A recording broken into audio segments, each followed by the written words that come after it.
Wave-based information was, for many years, received, stored, and produced by analog media such as vinyl records, analog film, and analog broadcasting TV, and analog phones.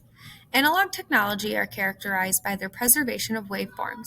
For example, vinyl records are pressed with grooves. When the needle of the record player moves along the grooves, it transfers the shape of the grooves into electrical signals. Then, the signals are transformed to sound waves by speakers.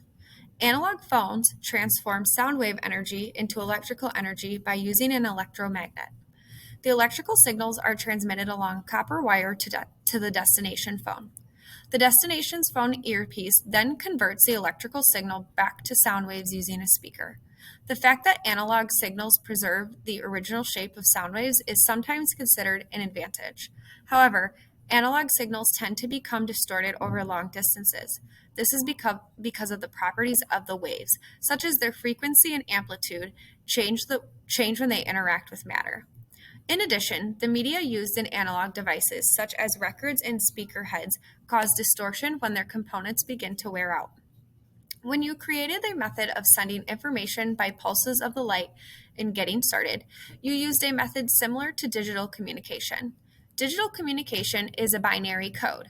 It is like an alphabet with only 2 letters. It uses zeros and ones to represent information. Digital converters change the information in waves to binary code by sampling or collecting information from parts of the wave. Then, a converter encodes those bits of information about the wave into a binary code file. The binary code file can be converted back to a sound wave by a digital appliance that reads, interprets, and translates the code, such as a CD player connected to a speaker. Does the digital version of a song or an MP3 contain as much information as the analog version of a song stored on a record player? Why or why not? Digitizing information has several advantages. Binary code is easily transmitted electronically along wires or stored on and read from CDs or DVDs with pulses of lights. Binary code can also be sent through the air using radio waves. As you read in a previous lesson, computer chips electronically store large quantities of binary code data using capacitors. A digital file itself never becomes distorted over time or distance, though the